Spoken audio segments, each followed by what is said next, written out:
You know, and I'm going to tell you something. I've been advised by some pretty, good advice by lawyers not to speak out, to lay low, and just try to live my life out. But when you stayed in a prison 24 hours a day for so many years, and that's how your activism is, when you come out here, well, how could I remain silent? You aren't remaining silent. This man here, he's not remaining silent. How could I do that and be able to come in here and talk to you individuals and live my life? Well, I, have total compassion for your situation. I should say that, I'm amongst the people that said I don't think it's a good idea you come on and tell your story. But at the same time, I understand how James feels. And, it's like comparable to what took place 2,000 years ago when people said, are you a Christian? And if you said, yeah, I'm a Christian, you're thrown into the lines. And some people just felt so compelled and believed in what they were doing so much, they just had to say that, hey, here I am, and I'm not doing anything wrong, and these laws are wrong, and I can't do anything but talk to that, and welcome you to Vancouver, and say that, we are hoping that people, take heed of what's happening here with this guy, and take heed of what's happening here with the U.S.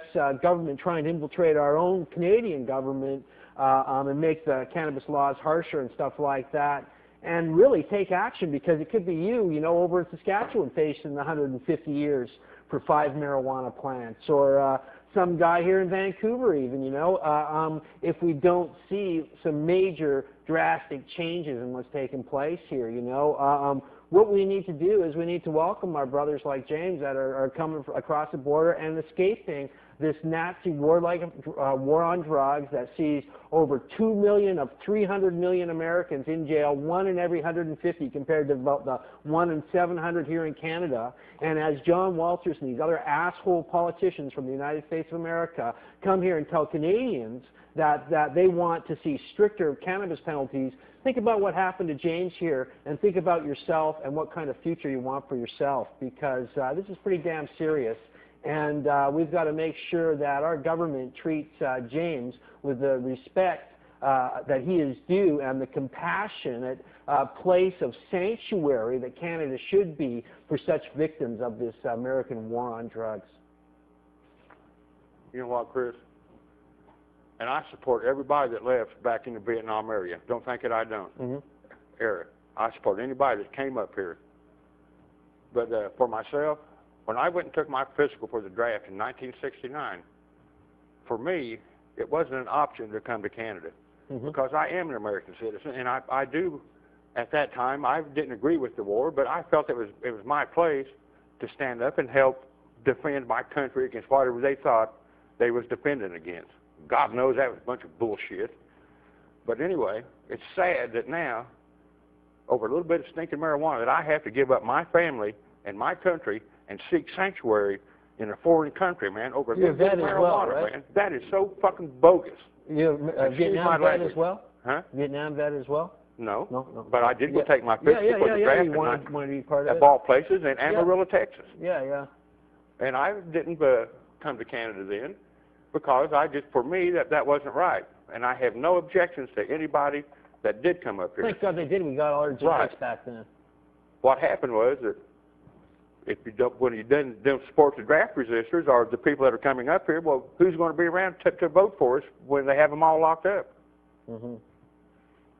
Yeah, especially when they take away your vote. You know what I've already noticed up here already? I seen a deal. They said that they needed to have more tools.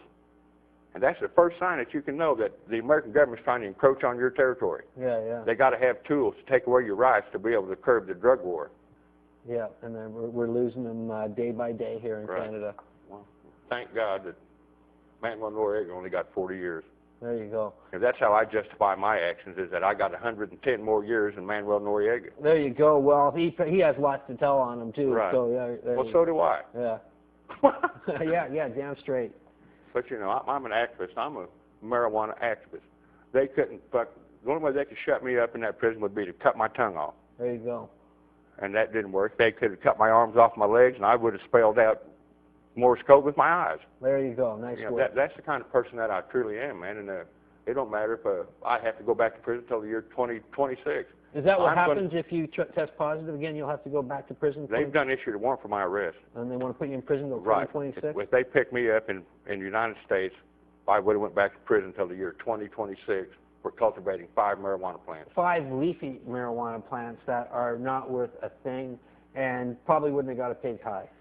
Well, welcome to Amsterdam, James. Welcome to the family of American reefer refugees. And anyway, people can contact you if they want or anything like that? No. You got an email address or anything? Not right now. I just, you know, it's been an emotional roller coaster for me since I got out of that prison. You know, I haven't even had time to adjust to being with my family or nothing. Yeah, yeah. And I have so much on my plate right now, especially my emotional well-being, because I've been having trouble adjusting. And I don't know how to explain that, but I can understand. It's a big difference, you know, living but you inside. know what? That doesn't matter. You know, I'm going to stand up so my grandchildren won't go to prison, and your grandchildren, and even the people